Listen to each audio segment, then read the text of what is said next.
찰로 역정 제1부 3. 크리스천과 세속현자의 대화. 그때 크리스천은 혼자 외롭게 평원을 걷고 있었는데 평원 저쪽에서 마주 걸어오고 있는 한 사람을 보았다. 그들은 곧 서로 마주치게 되었다. 크리스천이 마주친 그 사람의 이름은 세속현자였다. 이 신사가 살고 있는 곳은 현세의 정책이라는 상당히 커다란 도시였는데 크리스천이 살던 도시와 가까운 거리에 있었다. 그래서 이 사람은 크리스천을 보자 그의 행동에 대해 어렴풋이나마 알고 있었다.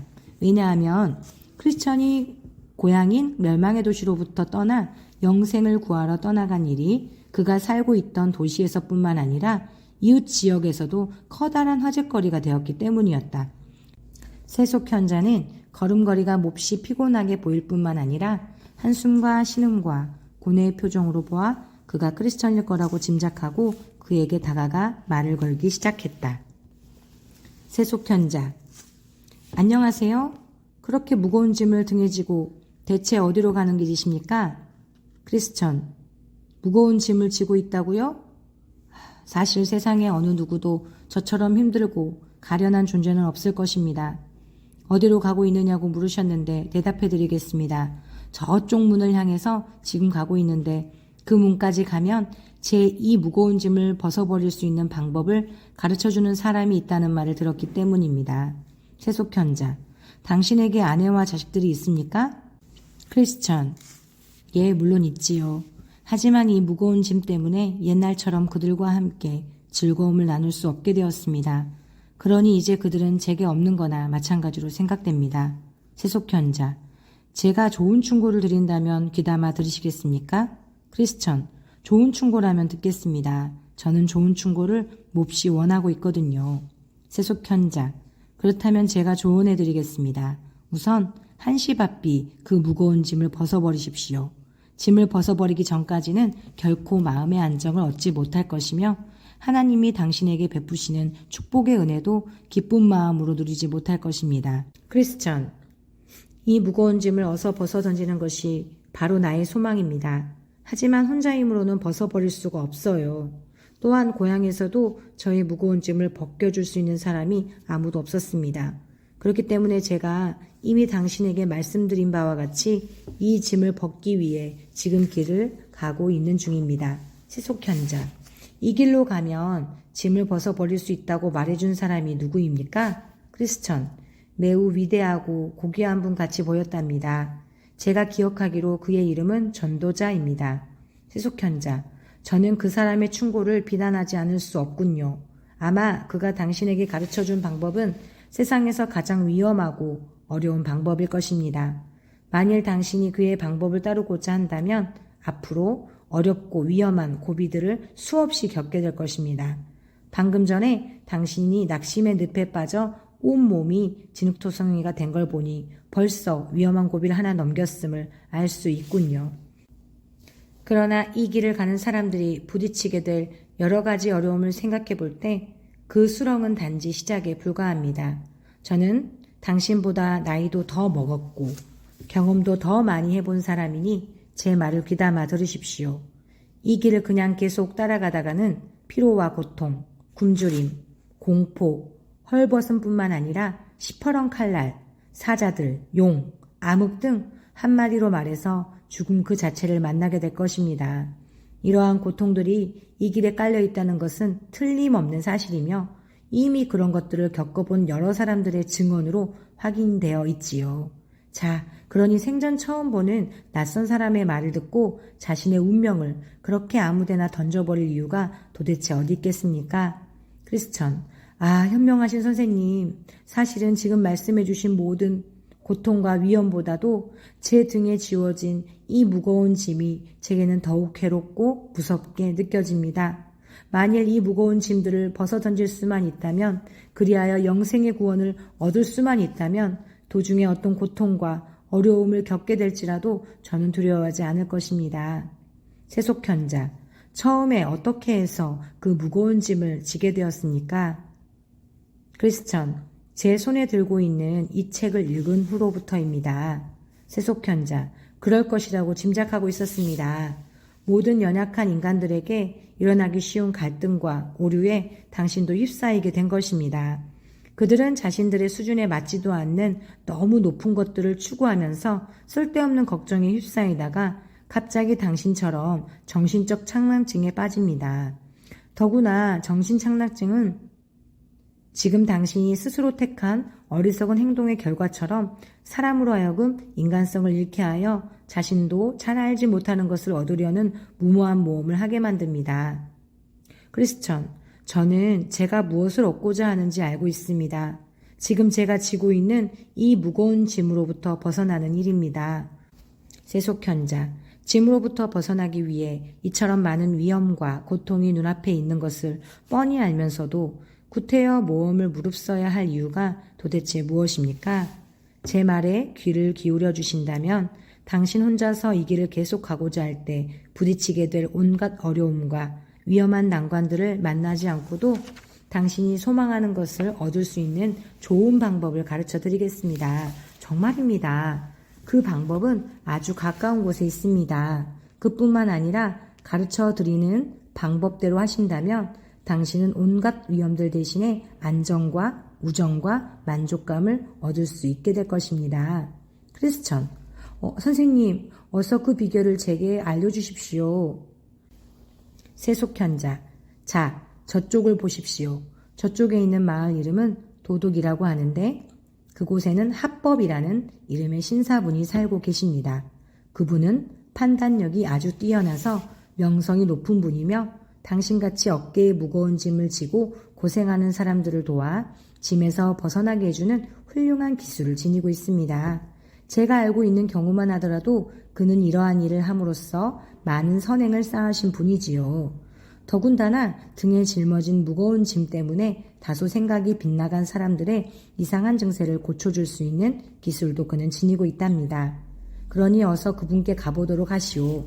제가 방금 말씀드린 대로 가시기만 하면 금방 도움을 받을 수 있을 것입니다.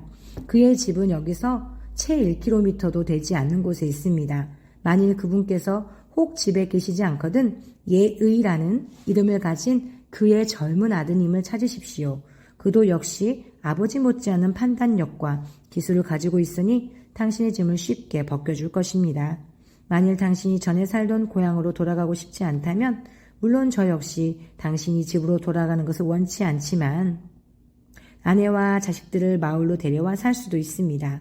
이 마을에는 지금 비어있는 집들이 많기 때문에 값싸게 집을 구할 수도 있고 또한 품질이 좋으면서도 값싼 음식들이 많이 있으므로 당신은 더 행복한 생활을 누릴 수 있을 것입니다.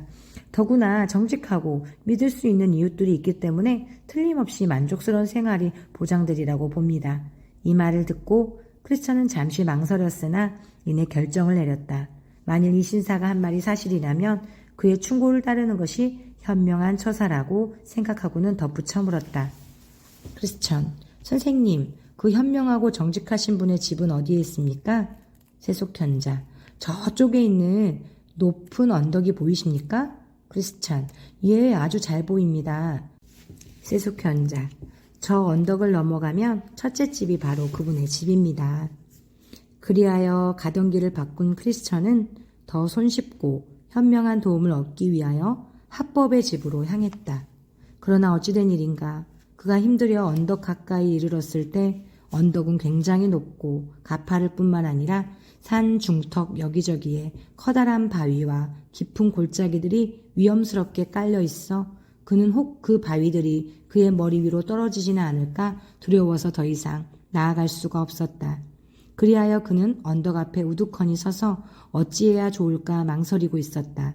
그런데 원래 가던 길을 바꾸어 새 길로 접어들었을 때부터 등에 짊어진 짐이 훨씬 더 무겁게 느껴지기 시작했다. 더구나 갑자기 언덕 위에서 불길이 활활 타오르는 것을 본 크리스천은 그곳으로 올라가다가는 불길에 휩싸여 타 죽을지도 모른다는 두려움을 느꼈다. 그는 땀을 흘리면서 무서워 떨기 시작했다. 그리하여 크리스천은 세속현자의 그릇된 충고를 받아들인 것을 후회하기 시작했다. 마침 그때 전에 보았던 전도자가 그를 만나서 저쪽에서 다가오는 것을 발견한 크리스천은 부끄러움과 죄책감으로 인하여 얼굴이 붉어지기 시작했다.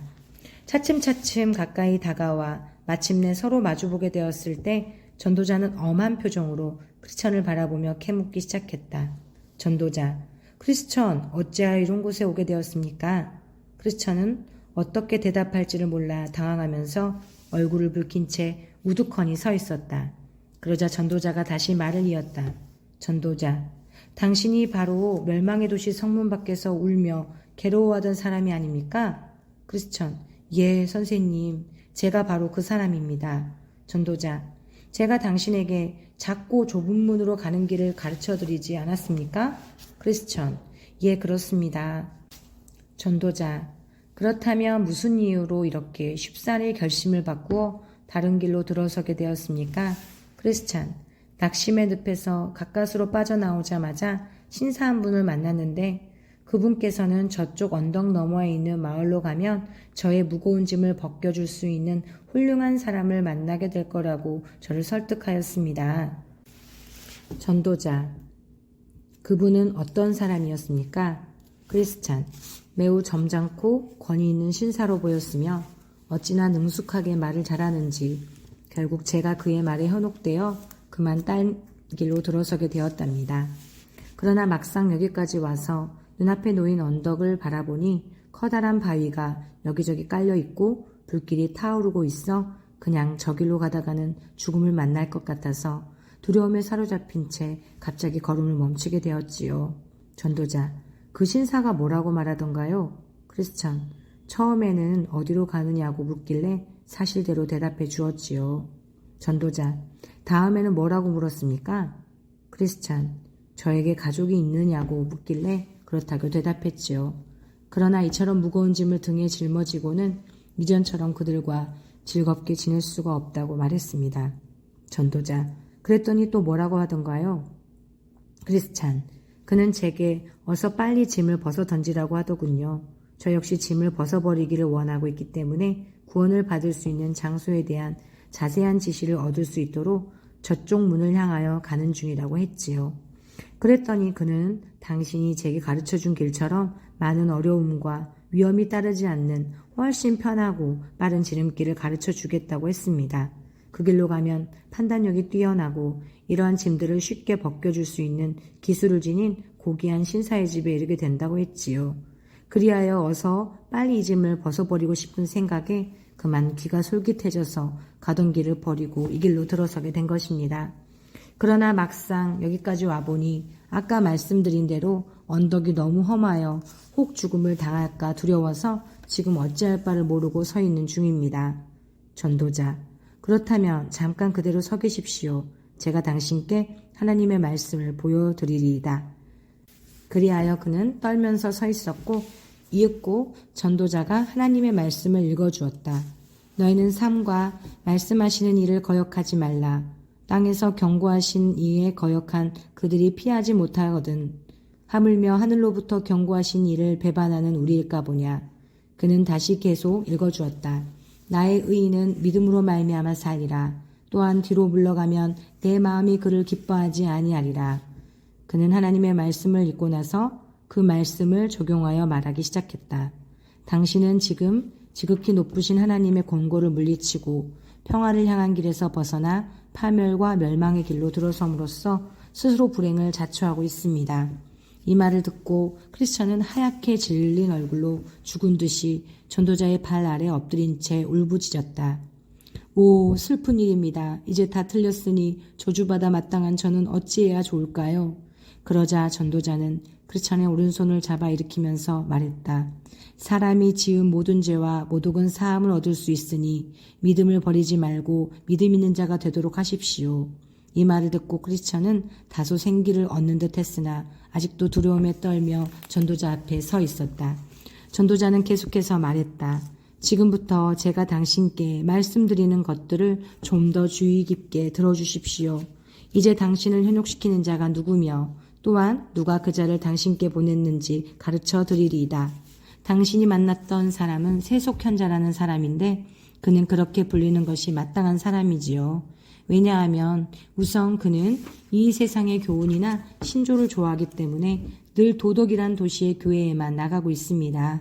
또한 그는 세속 교훈이나 신조가 십자가를 지지 않고서도 그를 어려움에서 구해줄 수 있다고 생각하기 때문에 그런 것들을 가장 신봉하며 좋아하는 것입니다.